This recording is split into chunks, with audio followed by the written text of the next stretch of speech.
Hello and welcome to this lecture on social media strategy. Every action that you take on social networks should be part of a larger social media marketing strategy. That means every post, every reply, like, and comment should all be guided by a plan that's driving toward business goals. It might sound complicated, but if you take the time to create a comprehensive social media strategy, the rest of your social efforts should follow naturally. Everyone can do this if they approach it correctly. Prior to creating your social media marketing plan, you need to assess your current social media use and how it's working. This means figuring out who is currently connecting with you via social, which social media sites your target market uses, and how your social media presence compares to that of your competitor. Something that we use in the classic PR planning is the four-step process.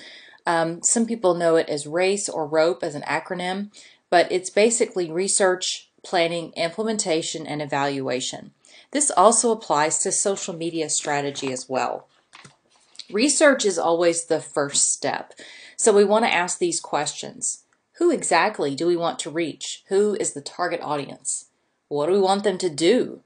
Are we wanting them to change an attitude, become more aware, take some kind of action? What messages do we want to communicate to each public? Because you may have more than one that will encourage the behavior we want, or maybe increase their knowledge or change their attitude or behavior. And how will we need to reach them? What sources of media do they use to get their news and information? So here's some kinds of research that you can do to figure out the answers to a lot of those questions. Focus groups, where you bring together a small group of people who kind of fit your target audience demographic, and you just have a conversation with them, asking them questions about their thoughts, their attitudes, their perceptions, their beliefs.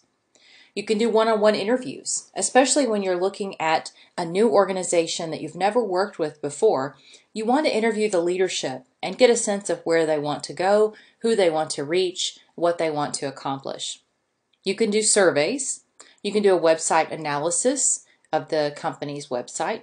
You can do a social media analysis to see what they're using, how much engagement is there. You can do some observation if you're trying to figure out how people flow through a store, for example. You can observe that.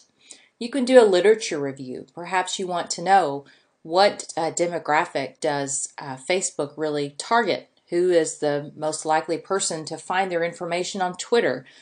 Things like that may be found in some newspaper, trade publications, even scholarly articles. You can look at past campaigns they've done to see what has worked and what hasn't worked. You can look at your competition's campaigns to see what they're doing well and if you want to really live in the same space where they are. You can also do a media content analysis, where you look at the different media where the organization has appeared, such as newspaper or television, and kind of figure out, was this coverage positive, was it negative, or was it kind of neutral? And what are some of the perceptions the public may have based on that media content? So students often get confused between a couple of different terms. One is goals versus objectives. So you need to think of goals as long-term, 5 to 10 years, very broad, not specific. They're the future state of being. Here's who we want to be. So a goal is sort of the desired outcome of a plan of action.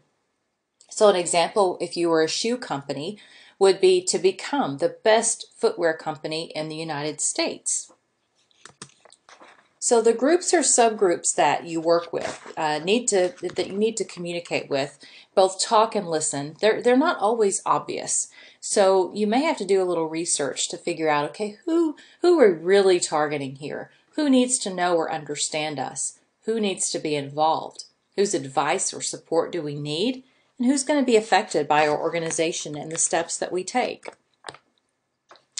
So I just told you what goals were. Contrast that with objectives. So objectives are much shorter term. They tell you what you want to achieve from a specific audience, how much and when. So they're very specific. Think in terms of the awareness, attitude, or action that you want. What is the end result going to be? So, for example, an objective statement would read something like this: raise awareness among adults in Jonesboro ages 20 to 25 by 20% by May 1st, 2016. So if you break that down, you've got what you want as your end result, raising awareness. You've got the demographic or target audience there, adults in Jonesboro ages 20 to 25. You've got a target number. You want to raise awareness by 20%. And then you've got a deadline, May 1st, 2016. You can also use the SMART framework when you're setting your goals and objectives. So this means that each objective should be specific, measurable, attainable, relevant, and time-bound. So again, a good example of a well-written SMART goal might look like, or rather objective, might look like this. For Instagram, we will share photos that communicate our company culture. We will do this by posting 3 photos a week. The target for each is at least 30 likes and 5 comments. Now, the only thing that's missing there is the target audience, so you would certainly want to include that as well. Objectives really need to address the result that you want, whether it's awareness, attitudes, or some kind of behavior. You need to make sure, again, that you designate who is affected here, and then the expected measurable level that you want of whatever that result is. Do you want a certain percentage, for example, of a change in awareness? You need to identify the time frame. So you want to give yourself a deadline. Otherwise, you're not really accountable for when this gets done. So it's always good to give yourself that deadline so that you know that you're staying on track and that you're actually going to measure at that time. So we've got goals, we've got objectives. Next, we move to strategies. And a lot of people get confused between strategies and tactics. Well, strategies are how you're going to carry out your objectives and reach that goal. So think of it in military terms as your plan of attack. So an example strategy would be develop a series of special events to promote new footwear designs, or augment the social media strategy by developing more engaging content.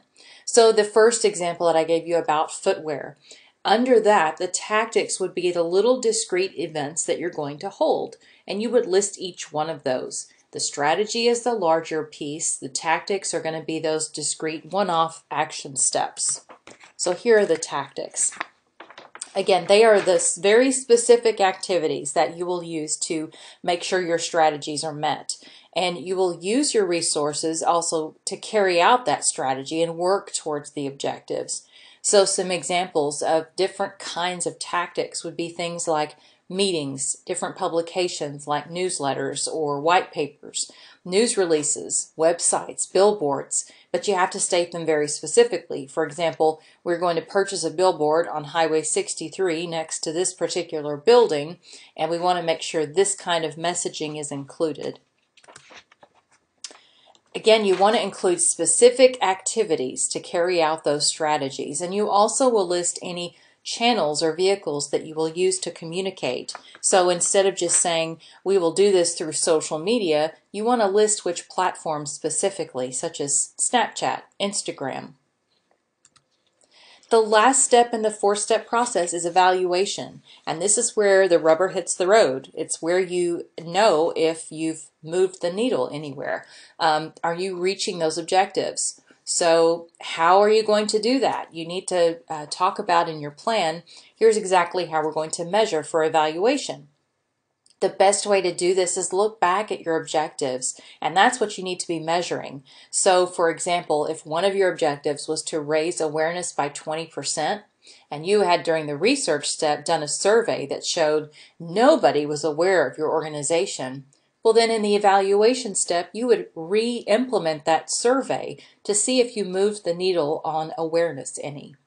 I do have a sample plan on Blackboard so that you can see what these kinds of plans look like and the different elements involved.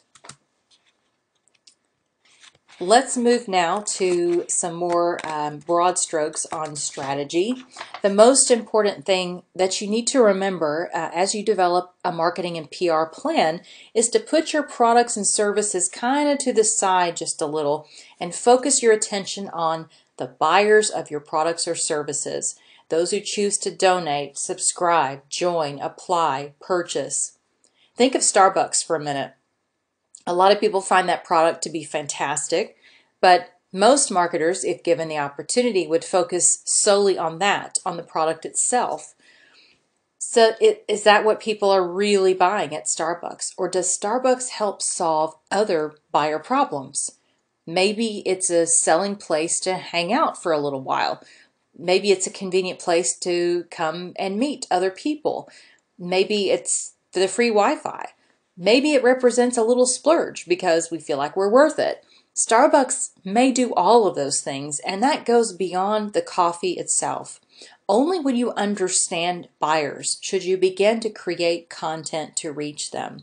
First, you have to figure out those organizational goals and objectives, and then figure out, okay, where do my buyers fit into this? Think about the goals that most marketers have. They're like a to-do list. Buy yellow page ads, increase web traffic, generate some leads for the salespeople, produce some t-shirts for the employees. Now, those might be the marketing department's goals, but they're not the goals of the overall organization. The lack of clear goals and measurements is kind of like going to a children's soccer game, if you've ever seen those.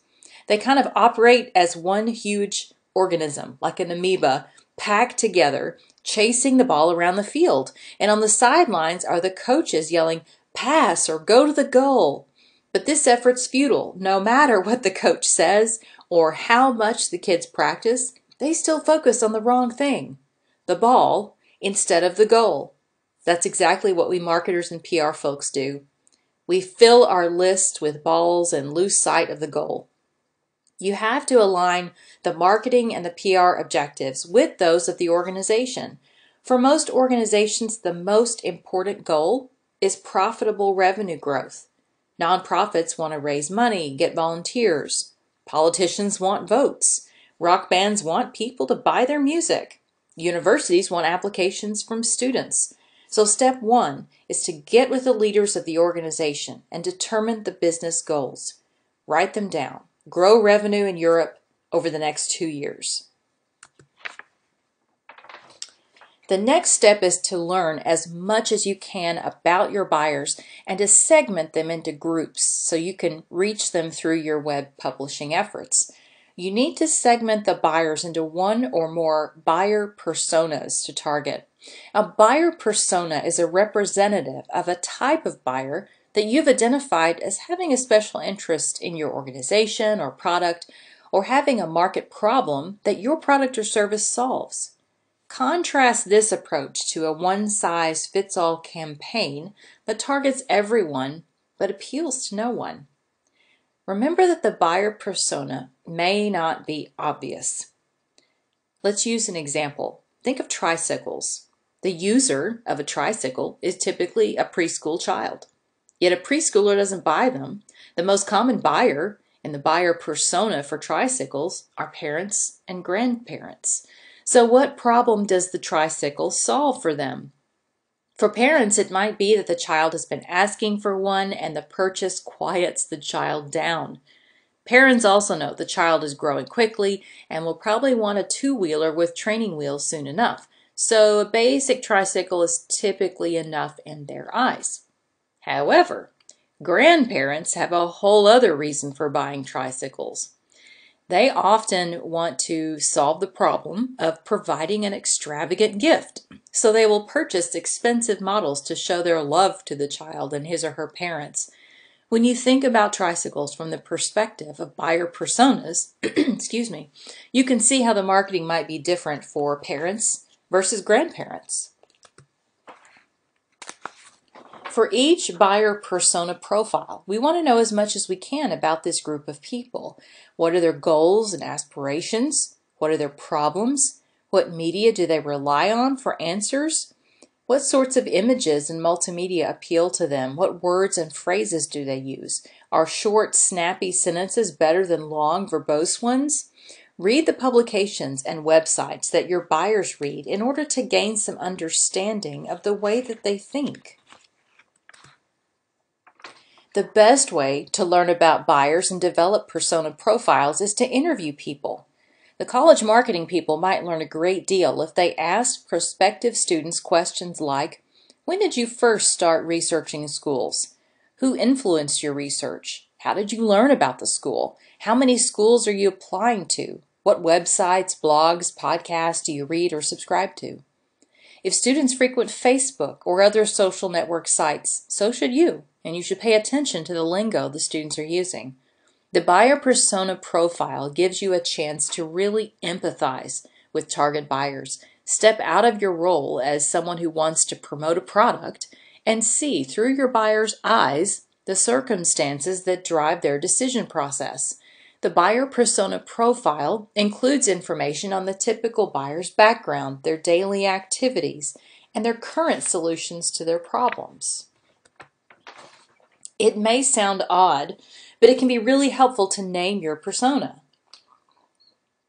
You might even cut out a representative photo from a magazine to help you visualize this persona. For example, a buyer persona for a male high school student who is a varsity athlete and whom you want to target might be named Sam the Athlete, and his persona might read something like this. Sam the Athlete began thinking about colleges and the upcoming application process way back when he was a freshman in high school. His parents and coach recognized his athletic talent and suggested that it will help him to get into a good college or even secure a scholarship. Sam knows that he's good, but maybe not good enough to play in a Division I school. Sam first started poking around on college websites as a freshman and enjoyed checking out the athletic pages for the colleges in his home state and some nearby ones. He even attended some of these college games when he could. Sam has good grades, but he's not at the top of his class due to his commitment to sports. He has close friends he likes to hang out with on the weekends, but he's not really into the party scene and he avoids alcohol and drugs.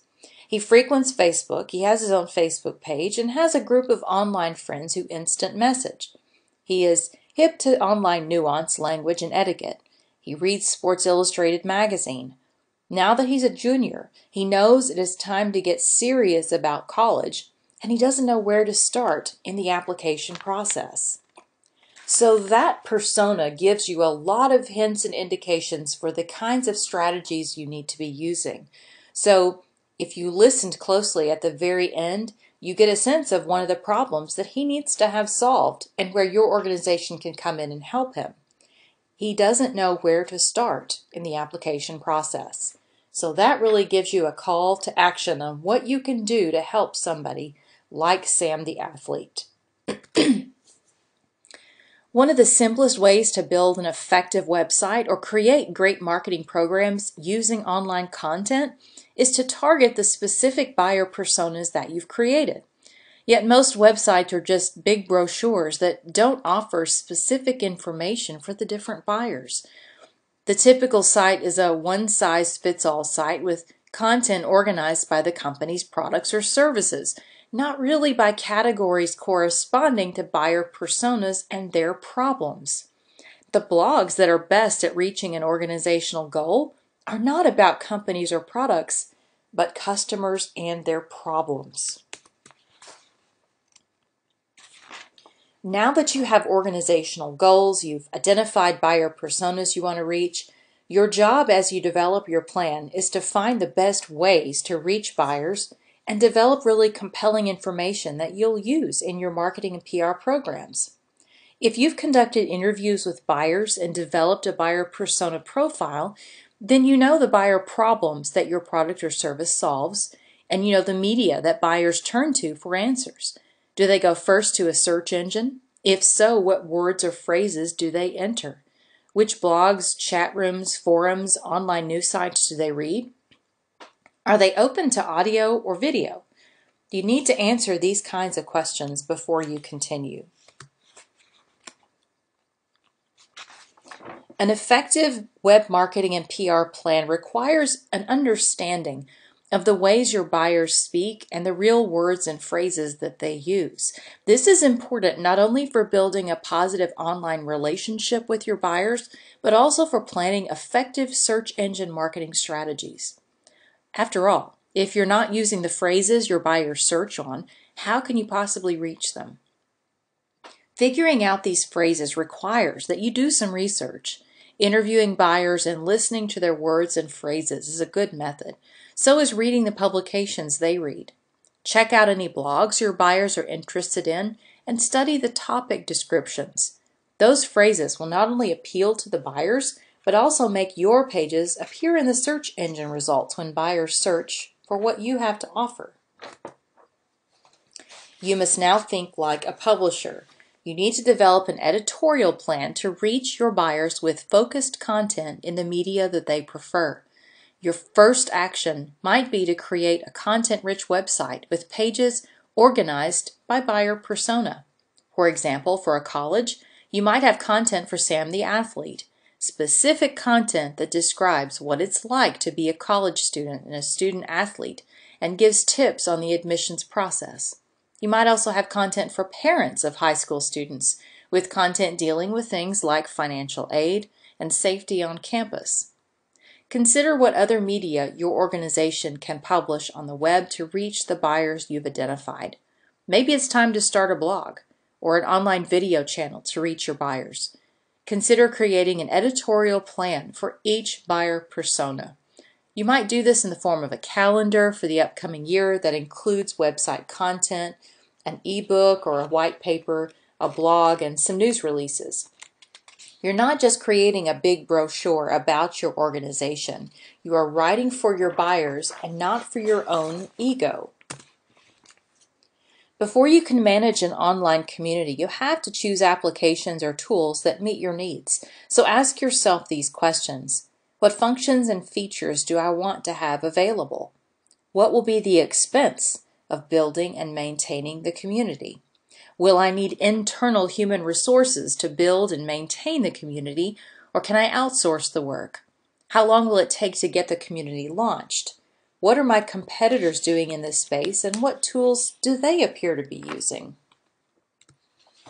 We talked earlier about interviews. In your planning process, you definitely want to talk to the organizational leadership and include them in a SWOT analysis. The goal of a SWOT is to audit your current organization, looking for key internal and external issues so you can incorporate them into your objectives. Strengths and weaknesses are internal conditions or factors. Your recognized expertise in your market space would be a strength. Not having a method for employees to collaborate would be a weakness. Opportunities and threats are external conditions, factors, or attributes. Let's say you run a bicycle messenger service in Manhattan and you rely on cell phones to stay in touch with your couriers. A new cell phone feature that puts a GPS tracking device into each phone would be an opportunity for your company because you could track all of your couriers on your computer, which improves efficiency. On the other hand, if you're a manufacturer of handheld GPS devices, this new cell phone application constitutes a threat to your business. We'll talk more about measurement strategies later, but just think about how you're going to measure your success. You want to encourage feedback and make sure your strategies are contributing to the bottom line. Go beyond what we call vanity metrics like retweets and likes. Focus on things like leads generated, web referrals, and conversion rate. Remember that it's better to use fewer channels well than to stretch yourself thin trying to maintain a presence on every social network. As part of your social media audit, you'll also want to create mission statements for each network you plan to use.